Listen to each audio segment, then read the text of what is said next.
Welcome into The Hop with Gabe and Steven. This is The Hop, the craft beer podcast, round 143, and this is where we make craft beer fun, informative, inclusive, and entertaining.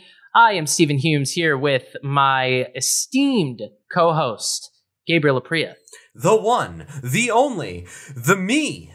Hi, everyone. How we doing? Thank you all so much for joining us for another great Thirsty Thursday, another great round 143, Steven said. Oh my God, and we're finally going to my favorite place in the world, Steven. Oklahoma! Oklahoma, where the wind comes sweeping down the plain. Yeah, you knew we had to do it. It's we're going to Oklahoma, and it's Prairie Artisan Ales. Artisan. I made that mistake earlier. You can blame me for that. Prairie Artisan Ales, our first Oklahoma brewery ever on the hop, which is crazy, although not that surprising, honestly. It's sort of a state that I forget is there. But you know what? It's important. It's got a panhandle. They give us panhandle, and also, you know, it's sometimes hard for us to get. It's hard for me to get Massachusetts beer sometimes, let alone Oklahoma. So, but no, we're very excited. This is sour fans. Heads up, listen up. Y'all need to pay attention to this one because they are sour. I think they only do sours, honestly. Like, they are very sour heavy. They really do it really well. I've had one or two of their beers before the mics, and here we are doing some ones I haven't tried yet. So, very exciting. Yeah, this is a big sour brewery. Do they only do sours? I'm not sure. They might have other stuff in there, but they definitely do other stuff. They do other stuff, confirmed. Yeah. But mostly sours. Sours is a big part of their game. So, yeah, it's going to be fun. Strap in.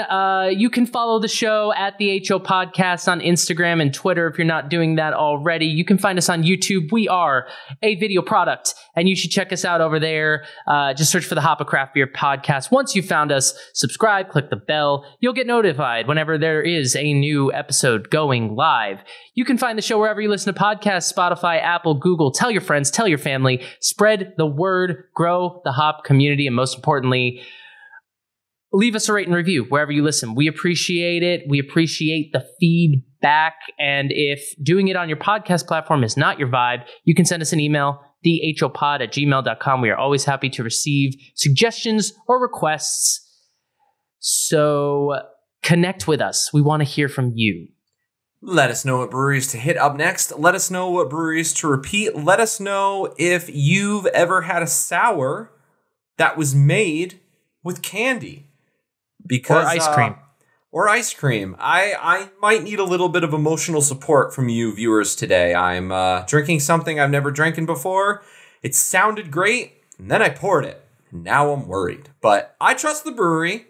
I've yet to hear anything bad. I've had some of their other beers. It's all been very good, so I'm putting my trust in their hands. But at the end of the day, as Steven said, we are here for you. All right, time to get into the news. Beer news.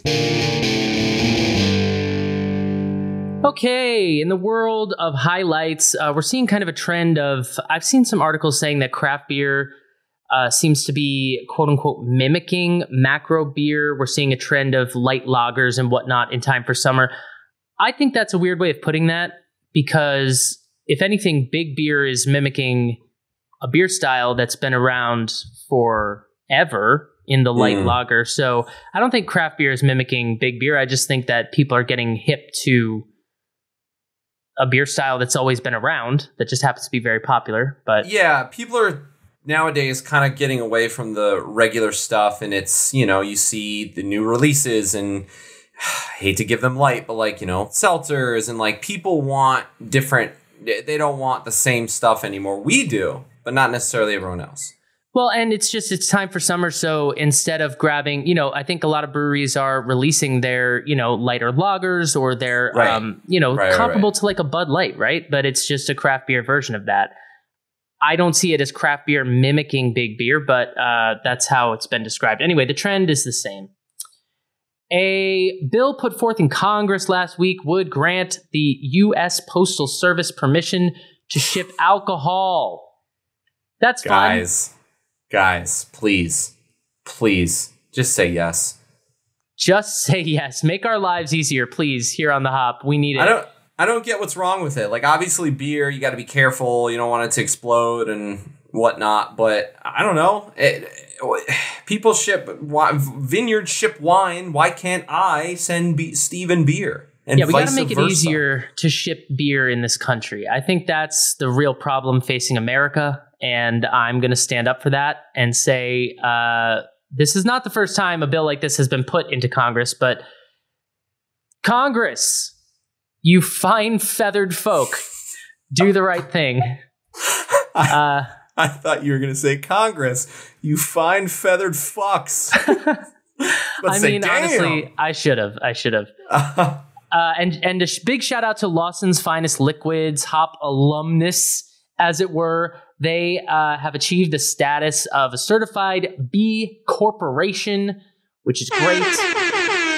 Yes, indeedy dandy. Lawson's is the awesome brewery out of Vermont. They make Lawson's Sip of Sunshine, which we love, and many other beers. They were featured on The Hop a long time ago, round 31. So good for them. Certified B Corp basically means they're environmentally friendly, which is awesome. Yeah, they recycle, people. Frickin' do it. Okay. Constellation Brands. Let's talk about, speaking of big beer, Constellation Brands is getting out of the craft beer space. They are the company that owns Modelo, Corona, Pacifico, the Mexican import brands. They have made the announcement that they're going to divest of their craft and specialty division. They're going to refocus their efforts on the core brands, being those ones that I just named. The direct quote from the company: as the industry evolves, trends throughout the craft beer segment have changed significantly, and we have therefore made the strategic decision to bring our dedicated craft and specialty efforts to a close and transition our remaining brands so that we may focus on driving accelerated growth for our core portfolio while fueling innovation in key spaces to develop a pipeline of strong brands for the long term. So basically, they're saying we're going to get away from our craft beer selections and we're going to keep making and promoting Modelo, Corona, and Pacifico, right? That is accurate. Okay, where are they? Mm-hmm. Oh my God. Ew. Less than ideal, but it means that, these big beer companies, Budweiser, ABI, and Constellation Brands, they have craft arms, if you're not familiar. And so this is where you find like Goose Island. This is where you find Shock Top, I guess, or, what are some of the Blue Point? I mean, there's a bunch of them, right? In the ABI world, Corona has their own branch of that. And so it means that those brands are going to have to figure out sort of what to do if they want to sustain. With this comes a small piece of good news, which is that Funky Buddha brewery out of Florida is being returned to its OG owners. That's fun. Nice. Ryan and Casey Sense are the original owners, founders of the brand. They had sold the Florida brewery to Constellation Brands back in 2017. However, they stayed highly involved, and they did do like a long sort of long form podcast with Brewbound about that brand specifically, about their history, about their plans going forward. So if you're interested in that, check it out on brewbound.com. But Funky Buddha returning to the craft world, we love to see it, and we can only hope the same for the rest of Constellation's portfolio, because there's sort of two trends that we're seeing right now in the beer world. I think we're seeing small breweries merging together, as in craft buying craft, and we're also seeing a trend. We talked about it last week, or 2 weeks ago, about a different pair of owners that had bought their brewery back. Yep. We're seeing a trend of founders taking their breweries back into their own possession. So that's a positive trend in my opinion. That's amazing. And obviously the big brands, they give you the money, they give you the support and the marketing and whatnot, but they don't have the heart as much. They're pumping it out as quickly as they can, whereas the OG owners are the ones who want to give their heart and soul into it, and we love that. Yeah. And I'll wrap it up by saying Funky Buddha was my nickname in high school. I feel like you've said that before about that brand before. Probably. I say it about a lot. It's a great joke. It's a great joke. All right, moving right along. Diageo. Y'all thought you were getting away. No, you're in our news again. Sean Diddy Combs, the famous rapper, is suing Diageo for what he is quoting as racial discrimination toward a couple of his products. He is one of the producers of De Leon, a tequila he co-owns, as well as his Ciroc vodka that he's made famous for.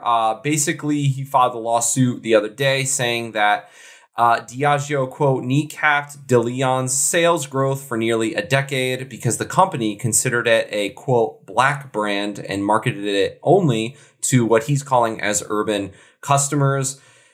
Sean Diddy Combs is not to be trifled with, certainly not to be fucked with. So he decided to take a stand to his brand. This is something we see almost every day in the beer world, in the drink world, in the alcohol world. And it's something that, we keep trying to get away from, and we keep, preaching inclusivity and how we need to get other people involved. And this is, Diageo, of course, denied it. They said, no, it's not true. But, what are you going to do? So obviously, we're going to stay on top of it. We're going to provide more details as the story develops. We really hope that they can, as we always say, clean it the hell up, especially to someone as popular as Diddy. I did have to read one quote, though. Combs claims a Diageo executive told him that if Combs were Martha Stewart, then his brands would be more widespread, which makes me just shiver to my core. That's so fucking stupid. That's so fucking horrible. Yeah, like, what, Diageo? Like, that better not be true, man. Either way, that's where we're at. As I mentioned, he owns De Leon, which is a tequila, and of course his Ciroc vodka. It's like such an important story, and it's not funny, but it's like I can't help but laugh for two reasons. One, if you just see the headline like Diddy sues Diageo, it just makes me chuckle a little, but also like it's gotta be De Leon. It's got to be. It can't be De Leon. Oh shit! You're so it's probably Italian. De Leon. You're so Italian. Damn it! It's definitely De Leon. De Leon Tequila. What did I say? De Leon. De Leon. Hey, De Leon, get over here. Yeah, sorry. Oh, that makes me smile. Okay, I can't pronounce words. Moving right along with this ish, River Horse Brewing has acquired Dewclaw. This goes right along with what I was talking about before. River Horse Brewing is a brewery out of New Jersey, Ewing, New Jersey, and they have acquired Dewclaw, which is a 25-year-old Maryland brewery. It's been on our show. River Horse is the smaller of the two companies. They're currently distributed in Pennsylvania, New York, and New Jersey. Dewclaw is distributed in 21 states. So it's clear that River Horse has now purchased this company and is going to use their distribution network to get the River Horse brand pumping far and wide. But basically, it's worth reporting on. I don't know that it's a big deal because the Dewclaw brand will still exist. But Dave Benfield is the founder of Dewclaw. He's remaining to oversee apparently strategy, portfolio, product innovation, and the vibe of Dewclaw. He's got his mind on the vibe, and he will ensure the continuity of the highest quality beer. River Horse will be expanding its capacity in Ewing to help meet the demands of Dewclaw. So it seems like a mutually beneficial deal on both fronts. But, 2 weeks ago, we talked about Flying Dog being bought up by FX Matt. So It's the second Maryland company to be purchased in the past couple weeks. What's going on in this state? Y'all just... Well, I mean, they did just get Lamar Jackson back, so maybe they can't afford to keep those buildings open. Definitely, the breweries, definitely, everybody put in their money to get Lamar paid. I wouldn't put it past them. Shit, I'd do it. I'd be like, listen, Lamar, I'll give you free access to the brewery. What's it going to take? Name your price. And he was like, I'll call my agent. Oh, wait, I don't have one. Ooh. Ouch. Let me talk. Do you get the sense that his agent is just another personality he has? Like he sits in his room talking to like Gollum from Lord of the Rings. Okay, we should he answers the phone as him, and then he's like, "Let me put my agent on," and he just switches it to the other hand. He's like, "This is the agent." And he like changes his voice. Shit, I'd do it. You can only rely on yourself. Moving right along, the last part of our news and notes, we got some CEO shakeups. Jeremy Raganese, there's the Italian. Raganese has stepped down as the president of Uinta Brewing after 4 years at the helm. He will be succeeded by the current VP of Sales, which is Noah Brown. Jeremy, thank you very much for your service, your contribution. Apparently, he's been in the game for quite some time, and it's time for him to put his feet up. Well done. Uinta Brewing was on our show round 20. That was a fun episode out of Utah, baby. That's right. Yeah, they right under the nose of the Mormons. Yes. Yeah. And the current CEO of Sierra Nevada, Jeff White, has also announced his retirement. Another guy putting his feet up. Hanging up the beer mugs, as we say. Hanging them up.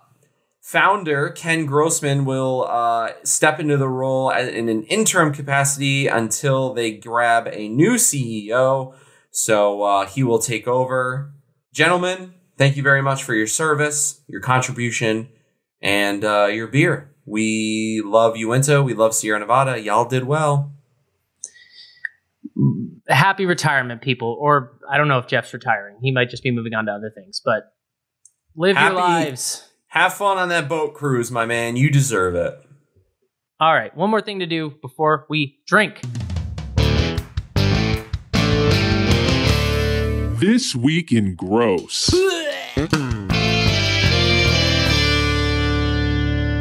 Yep, we're back. We are back, and we are in familiar territory because Highwire Brewing has teamed up with Wickles Pickles, I guess is the name of the place. Wickles Pickles. That Wickles Pickles. Sounds like something you say when you get scared. Wickles Pickles. It's like Famous Amos cookies or something. Yeah, right? They made a pickle beer. We've drank a pickle beer. We made it out alive. We survived. Yeah. But it's here. It's here for the summer. According to the co-owner, Chris Forsiger, the response to our first Wickles pickle beer was phenomenal. Why? We still get inquiries on how to get the beer to this day, even though it has been out of the market for over 6 months. So they made it again. It's 5% ABV. It's apparently very crushable. And when we had a pickle beer, it was a sour. I don't know if this is a sour. Let's see. I'm not sure about this. It just says beer. It's called the Wickles Hula. So they can do a little hula dance. Brewed with dill, coriander, salt, black pineapple, with the addition of black pepper, but with the addition of sweet pineapple and a touch of jalapeno heat. Nice. Yeah. See that? I was like, oh, cool. But yeah, they're trying to give it a tropical vibe, which is why they're calling it the hula. I don't know. I mean, the thing is, Gabe and I have been down this road before, so like I would, if it was put in front of me, I would try it. In total fairness, that day we drank a pickle beer and a tomato beer, and I would drink 40 pickle beers before I ever put another tomato beer to my lips. Ding, ding, ring-a-ding-ding. That is 100% correct. Yes, I would drink that pickle beer again if I had to. That one was like pickle and cucumber. This sounds better. We'll see if it tastes better. If y'all want to send it to us, please do.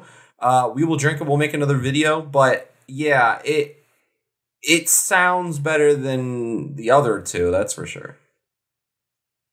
Yeah, we'll see. Highwire Brewing, they're described as being known for producing approachable and balanced lagers and ales. I love when a brewery says we're known for lagers and ales. It's like beer. So all beer. What else is there? I want one day, like, we're known for Cabernets and we're known for our vodka spritz, and you're like, aren't you a brewery? It's like, yeah, right. It's like, oh, shit. Okay. Gabe, propose a toast.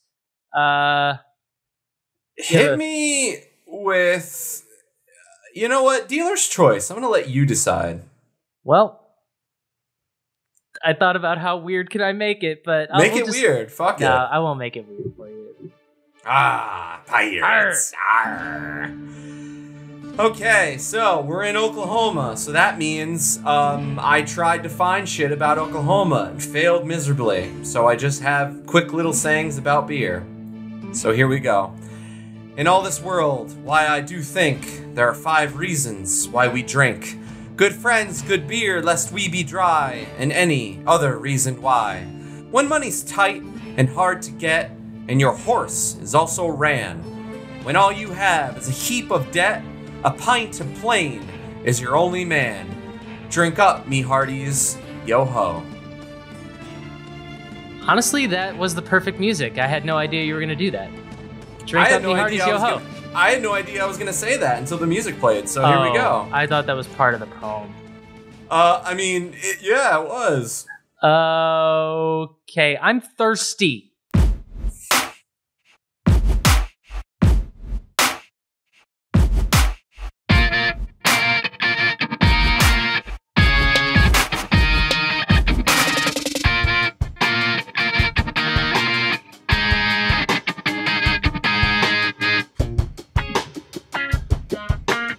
All right, so we have 3 beers to get through today, 1 together right now, and then we will split off later. And we're starting with a scoop of Rainbow Sherbet. This is a sour ale with rainbow sherbet flavors in it.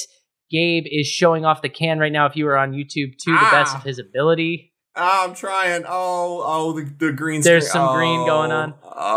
Just Google it. It clocks in at 5.2% ABV.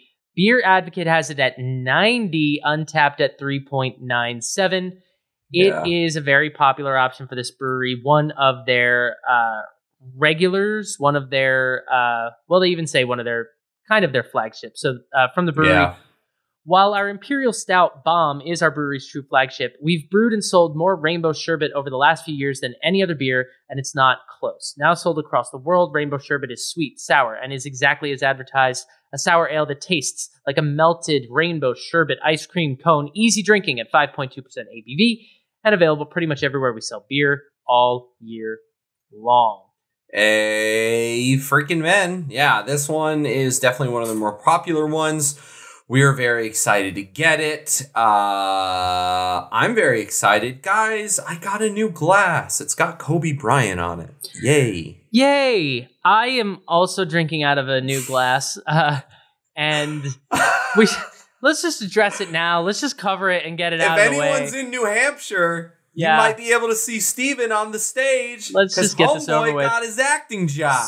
Sometimes we work as actors, and we said, what are we going to do? Well, you know what? We're taking the hop on the road because we don't let the people down, and we're professionals, and we will be in your feeds every Thursday. So if the audio sounds a little weird, if the beer looks a little weird in the glass, sue me, as they say in Guys and Dolls, because I'm on a gig. But I read that it looks like golden in color. You can see pictures of it online or in Gabe's Kobe Bryant got it. glass. Here we go. Yeah, there we go. Golden straw, pale straw color, pretty clear, cloudy, I would say.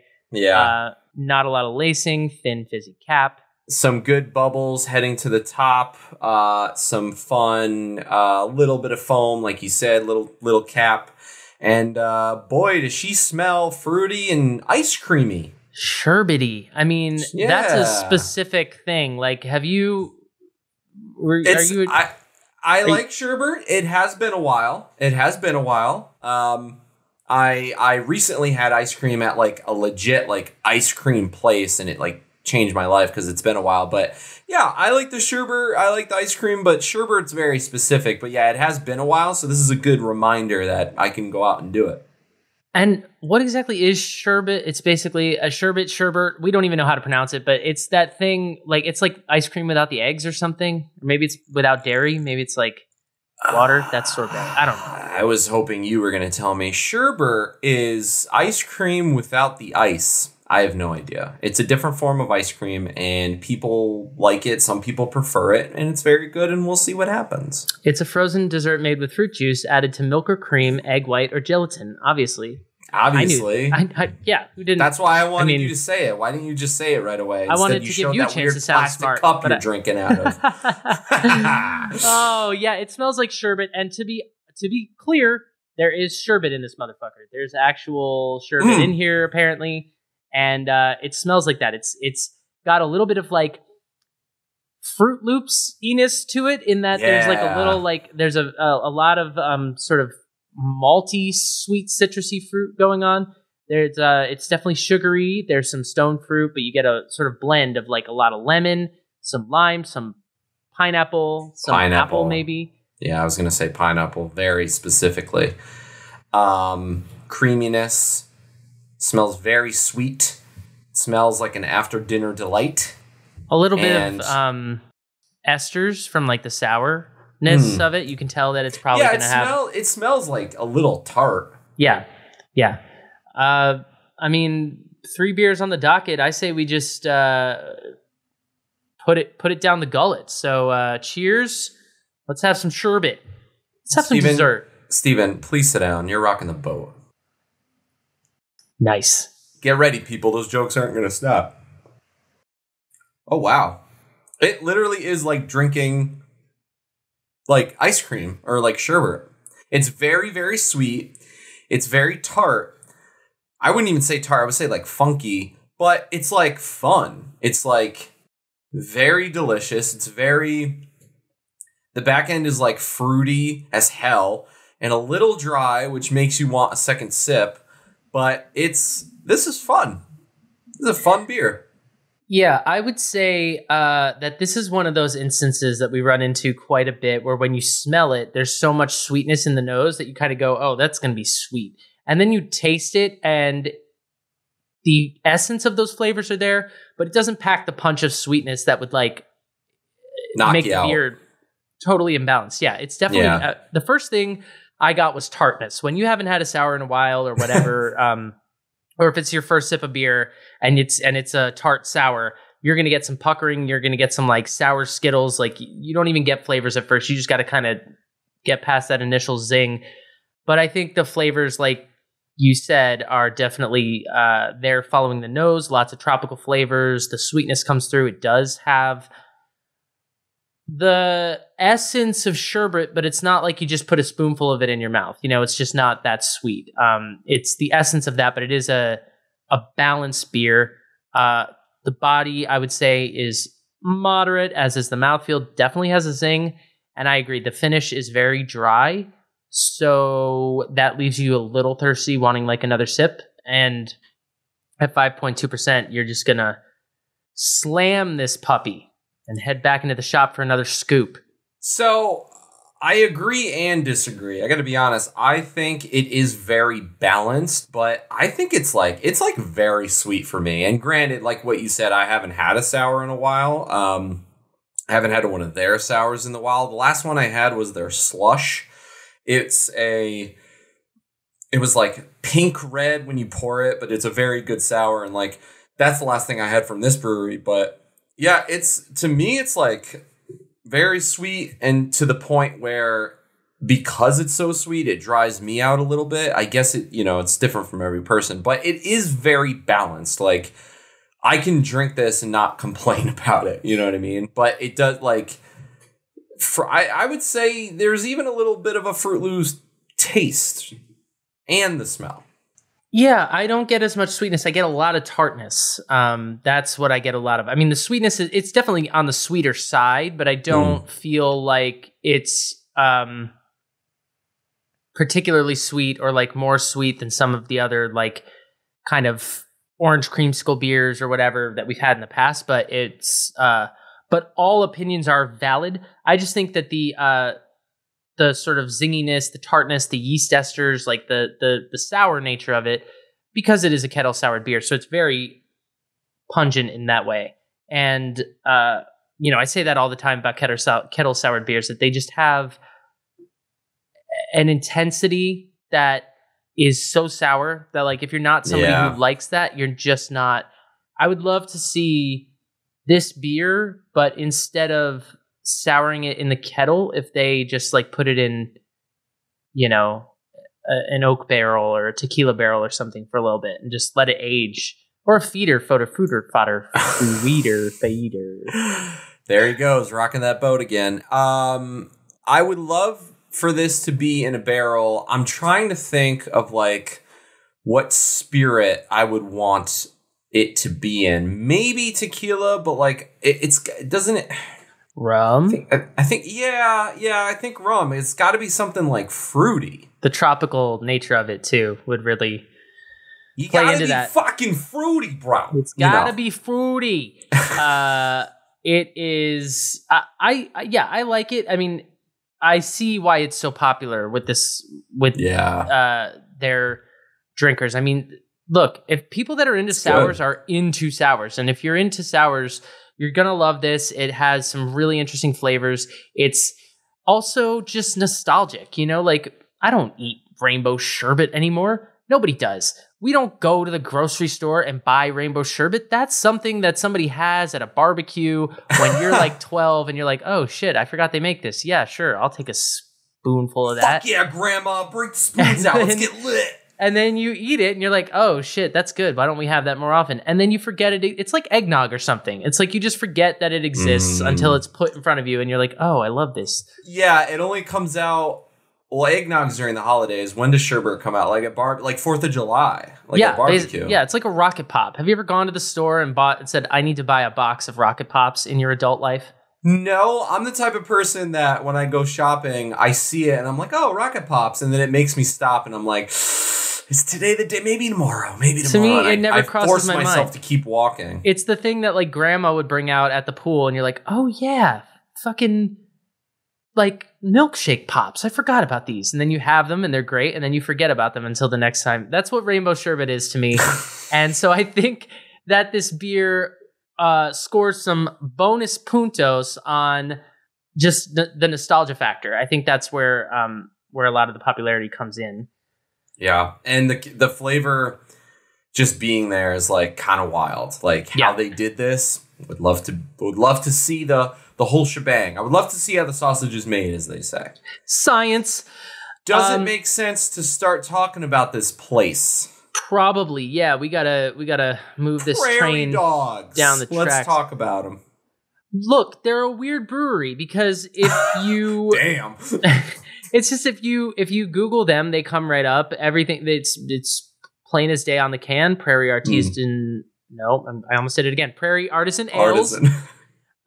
But they are brewed by Krebs Brewing Company, which is an Oklahoma brewery with locations in McAlester and Oklahoma City. So if you read the fine print on the can, it says brewed and canned by Krebs in McAlester. Basically, what happened is Krebs Brewing Company is a company that was officially founded in 2004. They have like a long history that goes back that you can read about, but this isn't their episode. And they bought Prairie Artisan Ales in 2016. The brand itself, Prairie, was originally founded in 2012 by brothers Chase and Chris Healey. Honestly, Prairie is like the majority of Krebs's like portfolio. It seems the tap that room way. in Oklahoma City, which is behind me here on YouTube if you're looking, is entirely they have a bunch Prairie. Of tabs on that wall. It looks sick. Yeah, and it says Prairie Artisan Ales behind me, and it's exclusive to Prairie. There's no other Krebs beers there for the most part. The brothers said, quote, our focus is on delighting our customers with cool beers that people are excited to drink with wildly creative artwork that demands your attention. Check mark. We're especially known for our big old imperial stouts and our innovative sour ales, but no style is off limits for our menagerie of talented brewers. I'm so sorry. My goodness. That's a great Scrabble word. Scrabble word for sure. Script spelling bee word. Formerly acquired as a brand by Krebs in 2016. They are distributed in more than 40 states in the U.S., all across Europe, South America, several countries in Asia, and in Australia. You can get rainbow sherbet in Australia. Good for you. Good for you. Good day, mate. Yeah, the brand really took off because Krebs had this distribution network. You know, it's honestly similar to what we were talking about with Dewclaw and River Horse, but it's the kind of thing that like it kind of worked for both of them because Prairie really got out there thanks to the large distribution network of Krebs. And like I said, from what I can see, all I can really find is Prairie. Krebs Brewing Company does not even have a website. If you search Krebs Brewing Company, you come up with Prairie Artisan Ales. So if you search Krebs Brewing Company, Google's like, no. Google's stop. like, do you mean Prairie? You in Oklahoma? Do you remember going in the tube and seeing the prairie dogs stick their heads up whenever you're at like a zoo? Oh man, they're really cool. I miss those days. I'm too big for those things now. As Todd Berry says, prairie dogs are adorable. Adorable. Yeah, this is good. I'm excited to see what the next one has in store. I also would love to try their imperial stouts if I could, because we loves us some imperial stouts, but we're having a sour day, and you know what? That feels sweet to me. Just, drink the sour, don't rock the boat, and grab the stout when you can. It's like a whole thing. And luck be a lady. Okay. That's in there too? Good to know. That's in there too. Do you want to take yours? Do you want me to take mine? Where are we going here? How do you want to handle this? Well, okay, so it's either more ice cream or candy. You want to finish up at the ice cream shop and then hit the candy store? Let's close the ice cream shop and then we'll go to the candy store and we'll rock the boat over there. So, okay, hats off to you. Cool. I'm going to pour my beer live on the old microphones. Always good for audio when I do that.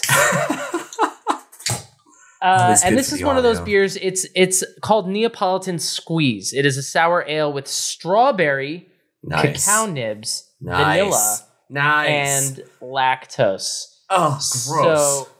So, yeah, if the last one was your rainbow sherbet, this is that Breyer's Neapolitan with the vanilla, chocolate, and strawberry. You take one ice cream scoop, you go all the way through one side to the other, get all those flavors in there at once.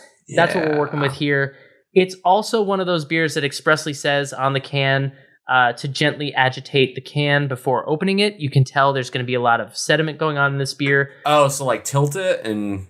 Yep, tilt it, swish it, move it all around. Like and I can an Allagash. Got it. Yeah, and I can tell you right now, full of sediment. I mean, you can't really see it on the cameras, but the beer, from the pictures I've seen online, it pours like kind of like a dark golden rich color. It's almost like a 9 or a 10 on the SRM chart, and it's like got almost an auburn hue to it. It's like a reddish almost color, and it's completely opaque. It looks like a milkshake or a smoothie or something. Nice. Head, not much to speak of. Once again, a lot of bubbles coming up, but it's thick. Stats. She thick. She thick. Stats, ABV 4.7%.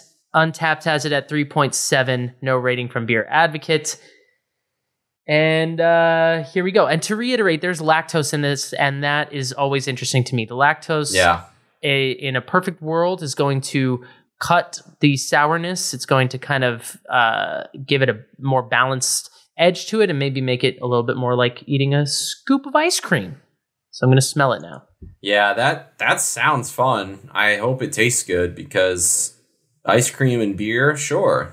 It's the combo we didn't know we needed, Oh, yeah. It's wild. I mean, first of all, the amount of sediment in here, just looking at like these bubbles with like stuff in them. I mean, it's not bad, but it really does look like vanilla beans or something. It's like... You're going to get a meal. And it feels like that. And it smells like that. All the color, all the things are there. The strawberry's there, the vanilla's there, and the cacao is more subtle, but it's also there. I don't get the sense that this is going to be sour necessarily. I'm trying to put my finger on what exactly it smells like. It's like... Interesting. Yeah, it's just like if all of those 3 flavors, vanilla, chocolate, and strawberry, melted, the ice cream melted, and it was just that soup of mixed milk at the bottom. Nice. And it's all there. no malts, no wheat or anything like that. No major hop presence. It's all about the adjuncts in this one. It's wild. It's crazy. And I'm going to drink it. I'm jealous. Please go for it. You got another nostalgia beer, I think, because the Neo ice cream, I haven't had it in a while, but that was another one like, all right, we're at the family barbecue, break that puppy out, and everyone can make their own. You get 1 scoop of vanilla, 1 scoop of chocolate, 1 scoop of strawberry, whipped cream, hot fudge, cherry, maybe a banana, maybe some nuts. Not in Steven's case, because he's rocking the boat over there with nuts. And, it's just like a whole party. How am I doing so far? How many Guys and Dolls references can we fit into this? Take a shot every time I mention it. Wow. That is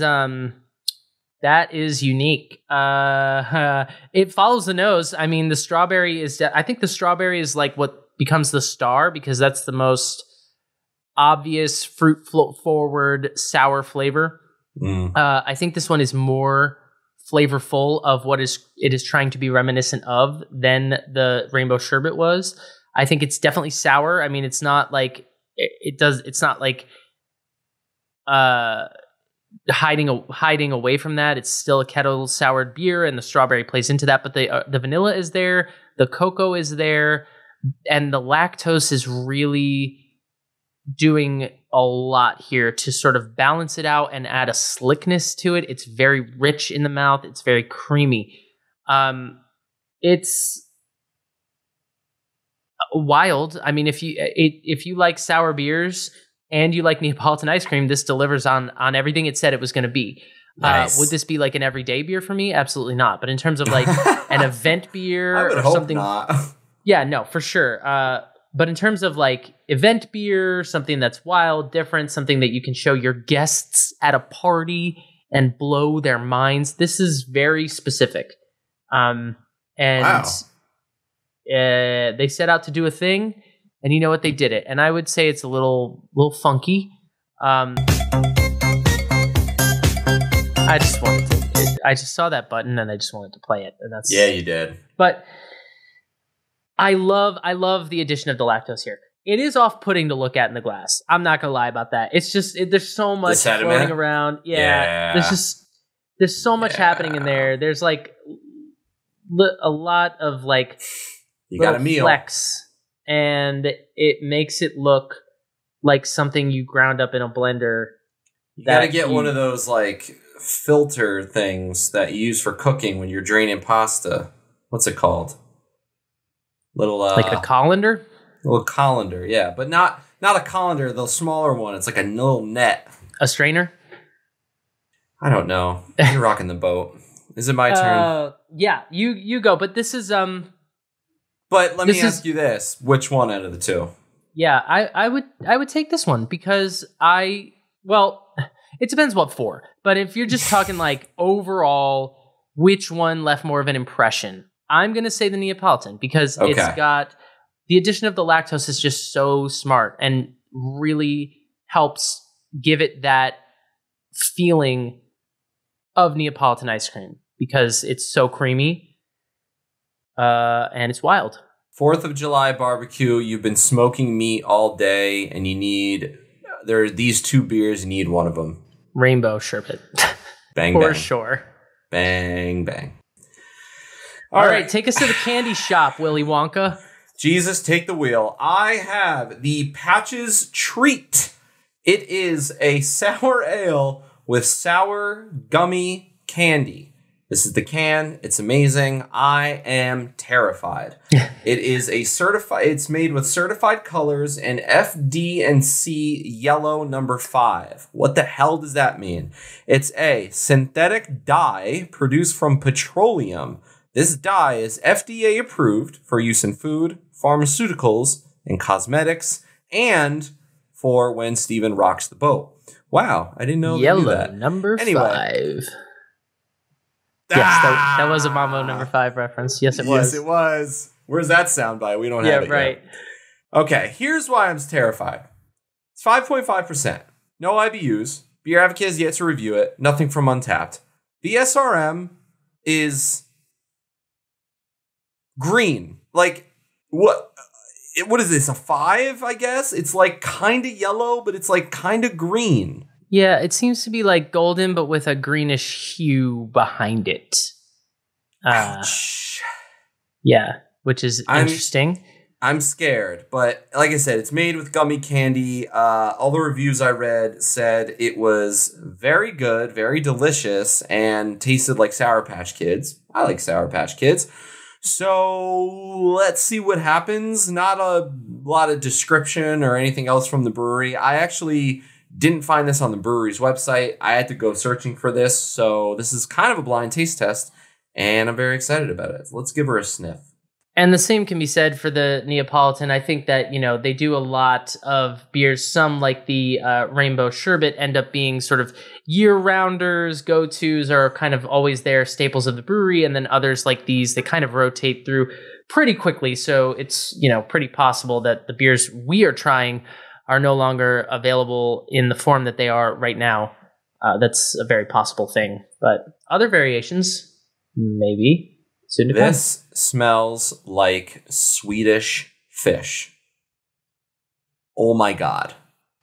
In a good way or a bad way? If any beer has a potential to be overly sweet, I feel like it's this one. Yeah, I don't even know what to say. I don't know what to think. I'm like excited and nervous, and I'm going to take the plunge. So without further ado, here goes, get ready, liver. Here goes nothing. And like we said, they do have other beers. So if you're hearing this and you're like, yeah, I'm not into that weird shit. They really were put on the map because of their bomb, which is their imperial stout. And they do have, stuff they age, some barrel aged imperial stouts. Put it in a barrel with Gabe and Steven. This is where we play Mike Breen. Exclamation point! And every now and then some other stuff. They also brew their own seltzer. So there's other stuff we just happen to have a very sour heavy episode today, full of weird adjuncts. And, we're journeying through our childhood with scoops, trips to the ice cream truck, and stops at the candy shop. I think Gabe likes it, maybe? Does he like it? I kind of like it. He was it tastes nervous to say it. Yeah, I didn't know.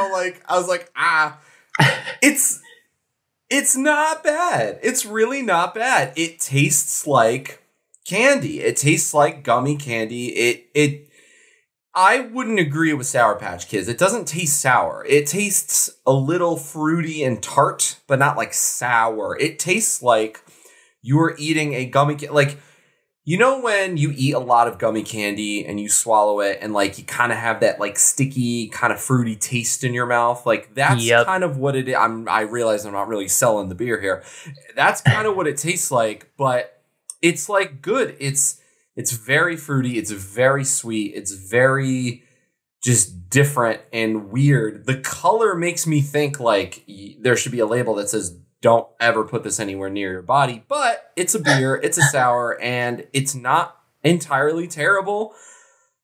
Is this an everyday beer? No, sirree, Bob. Because I can't eat candy every day, let alone drink this every single day. But for this experiment, for this time in my life, I will drink it. And because Steven mentioned other beers, I've got some other beers in front of me that didn't make the cut of the show because, I bought too much, but buying too much is never a bad thing. So I have these to enjoy later. We promise it will not go to waste. Absolutely not. I've got their watermelon girl. Oh, you can't even see it. We can't see these cans. It's a green can. I've got their watermelon girlfriend.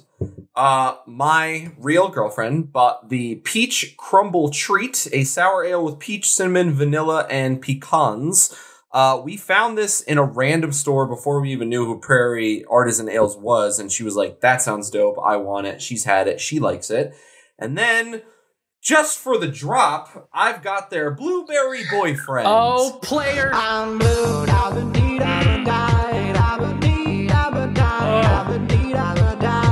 We're going to rename the show Blue with Gabe and Steven just so I can play her. Honestly, the can art looks like her. Right? I was just about to say that. It looks like Violet. And I think that's kind of what they were going for. But Like I said, I've got other beers that if Steven wants to come visit me, or if you want to go see him in theater in New Hampshire, sit down, you're rocking the boat, maybe I'll bring it to him and we can split it together.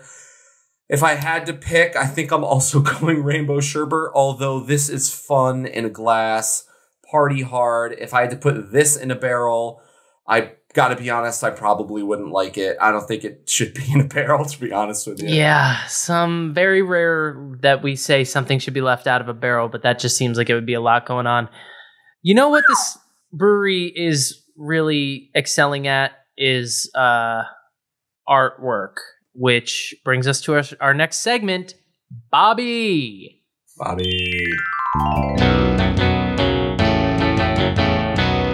Can Art and Crafts. Very quick shout out, Kobe Bryant Glass. Get them beer canvas in Brooklyn. They do good stuff. Giving them a quick free humble brag shout out. Look at that little drinker guy. He's great. My neighborhood had a block party. We found glasses. We got them. They're dope. Artwork. It belongs. Let's go in order. Rainbow Sherbet. Okay, so you're not going to be able to see most of these cans on the YouTubes because of the green coloring, but I looked at all of these cans and they've got a lot of cartoony, funny looking, big nosed people on them looking, having fun, certain situations, different things.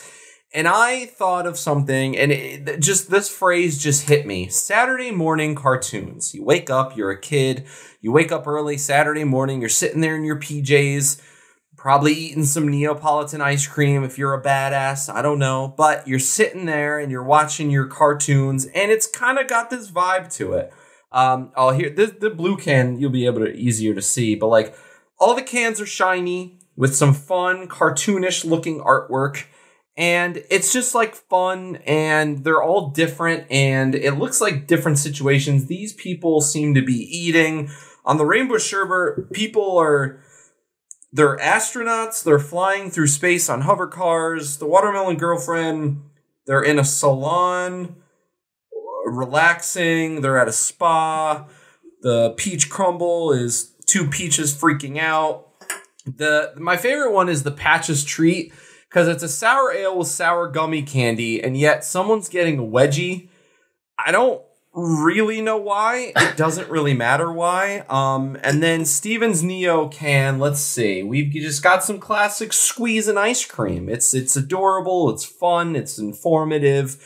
It tells you what it is. It's great. I'm a big fan. I just have to say, it is the fattest, hairiest hand squeezing this cup of ice cream. I mean, we can't not call attention to it. I mean, it's very graphic, and it's a squeezing. All right, this dude is excited about his Neapolitan. So, but it's like sensual in a way, you know.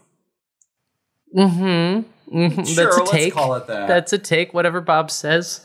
Bob loves Saturday morning cartoons as much as I do, so for all of those reasons and for the reason that it's fun, I think they belong in the club.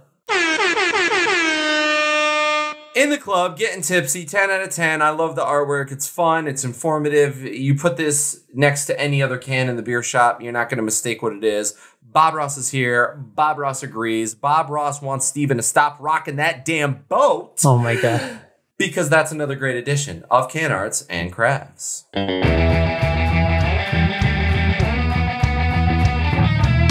All right, we alluded to it, what's on tap, but I mean, if you are a fan of sours, as you can tell from what we've already said, there's plenty of them, and there's plenty of barrel-aged stouts as well, and they're changing stuff up all the time. They're a fun brand. All of the artwork is cool. The names are fun. They have one imperial stout called Elvis Knows Karate. That's the one I was looking at. Get out of my head. It's eye-catching. It's fun. But Steven, yeah, it's a bourbon barrel-aged imperial stout with cup of coffee, bananas Foster coffee, and, wait for it, peanut butter. Oh. Yay! Well, I got all excited. I was going to play a drop or something, and now I'm just like sad, Give me a hell yeah! angry. No. No. I love that you picked it, and then I read the description, and I was like, "Oh, he's gonna." I wasn't even going to go into it. I was like, let me not even see what these are all about. Let me just read some names real quick because we got to keep this train moving. Yeah, we do. But yeah, Prairie Artisan Ales, not to be confused with artisanal ales. They are not artisanal. They are artisan. Guys, they're not. Stop it. They are not artisanal. They're just artisan. Okay, good job, though. Great sours, fun, interesting stuff, something weird, something different at our first Oklahoma brewery on the show. We're trying to hit all 50 states. Alaska, you're up next. Juneau! You know who's last on the list? Who's last? Yep. Montana! Okay. Oh my god, that's gonna be like our 200th episode, and we're gonna be like on the top of a mountain, feeling like, we made it! Yeah, exactly. We're going to be on top of a mountain after we fly into a neighboring state and drive 900 hours to get there because you can't fly into Montana because it's huge and weird and there's nowhere to fly into that state and it makes no sense to me. We could probably parachute in if we want to get crazy. All right, one last thing to do before we get out of here.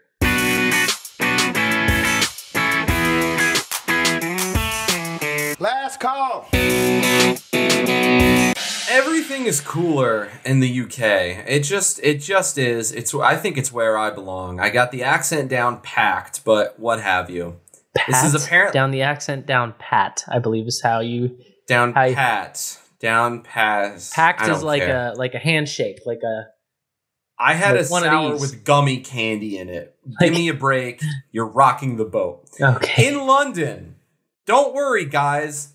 The big cheese of extreme UK sports events is back.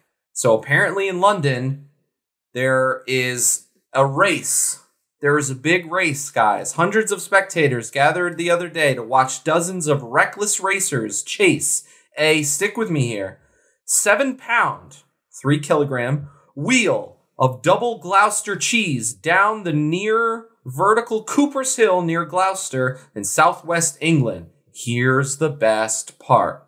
The first racer to finish behind the fast-rolling wheel of cheese gets to keep it.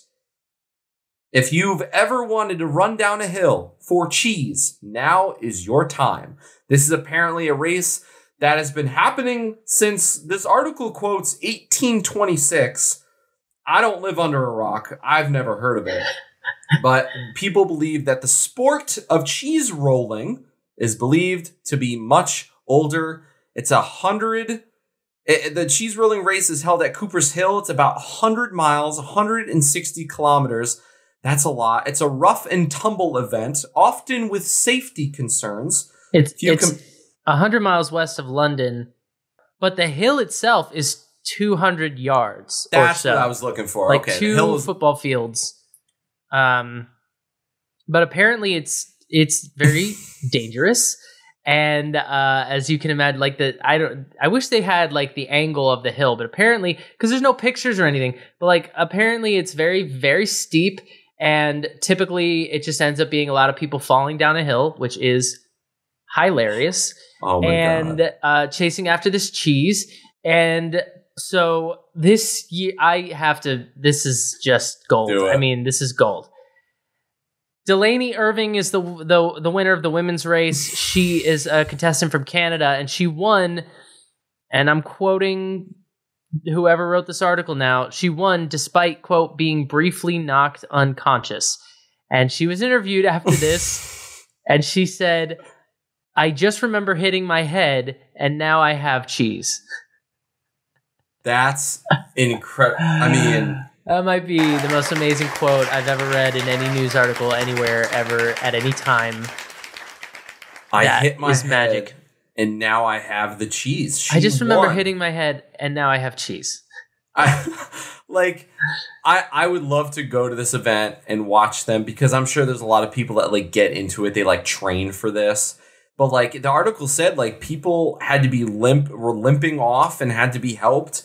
Matt Crolla, 28 from Manchester, won the first of several men's races. Asked how he prepared, he told reporters, I don't think you can train for it, can you? It's just being an idiot. So that's half of it. I mean, and it is. And also, this is to say nothing of the fact that, like, I don't know if you've ever tried to get into a cheese wheel. I've seen the Iron Chef America people do it, and that's not easy. They were like breaking knives. Like, you have to like hammer away at that bitch. You have to you know how people like try to like pick a lock of a key of a like a door if they don't have a key. You have to get something in there like a fulcrum. Yeah, you have to like separate it. And then you have to wedge it. Yeah. There's that new show, not new show, but there's a show, Stanley Tucci eats Italy or visits it, whatever he is. But it's literally Stanley Tucci going around Italy eating pasta. I know. It's a show made for parents. It's the best thing ever. But there's an episode where I think he's in Rome and they're trying to open the wheel of cheese. And this guy's like two mini, I'm going to call them shivs. They look like two mini shivs. And he's trying to like work his way around the cheese and like he finally separates it. But yeah, I don't know. This is amazing. I want to be the guy that starts it by rolling the cheese down the hill. What if the cheese stops rolling and falls flat and everybody just runs past it? Then you have to, maybe you grab it, pick it up, throw it down the hill, and then keep running after it. It says you have to be behind it. I would give plenty to watch this event happen. So we got to be on the lookout next year. Looks like this was around the end of May. We're gonna have to keep an eye out for this. I would love if this was like on ESPN Plus, like 30 for 30, the chase for cheese. It's perfect. I mean, honestly, yeah. I don't know how they're missed opportunity. Really, you know where it is? ESPN 8. The Ocho. Exactly. Okay, we got to get out of here, guys. Prairie Artisan Ales out of Oklahoma. Do you like sours? Check them out. Do you not like sours? Maybe don't, unless you like stouts. They have that for you too. But this was really fun, and I'm glad we were able to get our hands on their beer. Okay, quick humble brag. Steven, when's your show?